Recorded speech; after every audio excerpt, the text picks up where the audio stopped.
In this video, I will demonstrate how to upload and route for approval contract invoices in the Fulton County Schools Prolog system.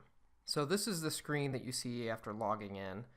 It's kind of the home screen for Prolog, and you'll see here you have access to two different database files. You've got the Capital Plan 2022 and also a training database. If you expand Capital Plan 2022, this is where you see all of the different projects that you have access to in terms of having a project role. I'm going to go ahead and go into the training project for the purposes of this demonstration. To access the contract invoice module, go to the upper left part of the screen and open the view selector. Scan down to the cost control module and expand that. Down to contract invoices, again expand that as well. You have two options here to create a contract invoice. You can select create and choose the task order that you are billing for. And alternatively, back to contract invoices, you can select all, which will show you contracts and task orders that you have previously billed for, or contracts that you're able to view billings for. So for example, this RFP number here is referring to a construction contract, and this TO002 number is referring to a task order. This could be a design task order or a consultant task order. So let's go ahead and expand that one.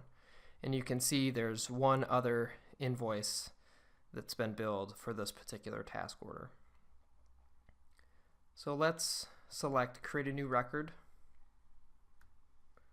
That will open the creating contract invoices box, and go ahead and select which contract, which task order you'll be billing for. In this case, I'm going to select that 002 number. Go ahead and click create.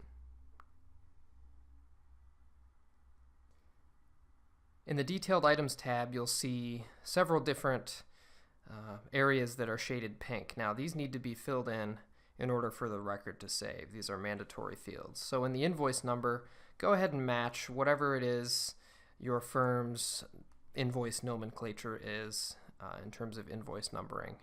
You don't need to use the automatically generated Prolog invoice number.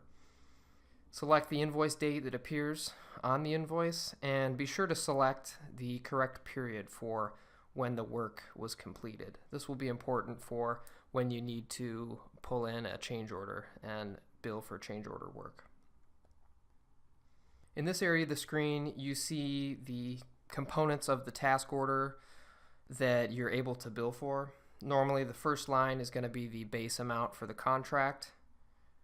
Second line is usually reimbursable expenses if they're included in the particular task order. And if you need to bill for a executed change order, go ahead and click Add CO.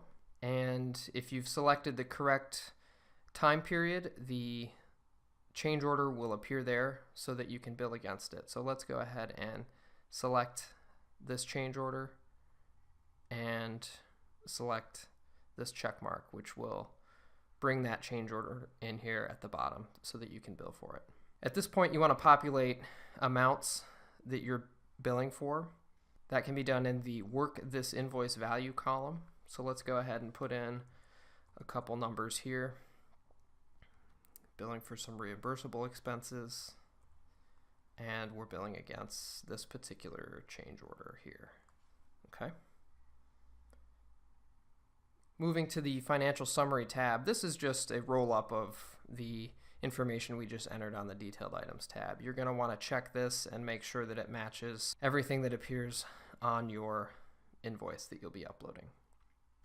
The Other Information tab, just two boxes that you need to fill in here. Go ahead and select Invoice and Pay Application as the category, and provide a very brief description here in the box.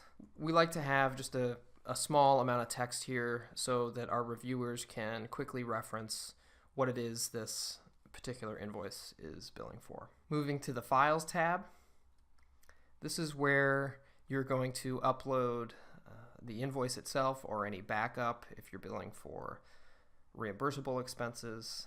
This is where you'll upload those files. So go ahead and hit Quick Upload. You can upload files in two ways. The first way is to select the Add More Files button. This will open a window to navigate to particular files. So let's say that this is the file we're uploading. Select it and click Open. Alternatively, if you have the file already open, you can simply drag and drop a file into the Upload Files window and click the check mark. Depending on the size of the file, this could take several seconds. And then Prolog says that the files have been successfully uploaded. The User-Defined Fields tab is not important for this demonstration, so let's move along to the Workflow tab. Now, this is how we're going to route this particular invoice for approval. So go ahead and click Route, and we have several workflow template options. So depending on your role, select which invoice workflow you feel appropriate. I'm going to use Architect Invoice. Click Select. And here you'll be able to see the Fulton County Schools workflow approval process that this needs to go to before it can be paid. So you've selected that workflow. One thing that you will need to do, you need to save this record. If you leave at this point, workflow notification will not be sent to any of these people. So you need to come up here to the Submit Changes button, go ahead and click Save. Now what that does is an approval email has been automatically sent to the individual with the number 1 workflow role. So it'll now be up to them to review it and send it on down throughout the workflow approval. And that completes this demonstration of how to upload and route for approval contract invoices. Thank you.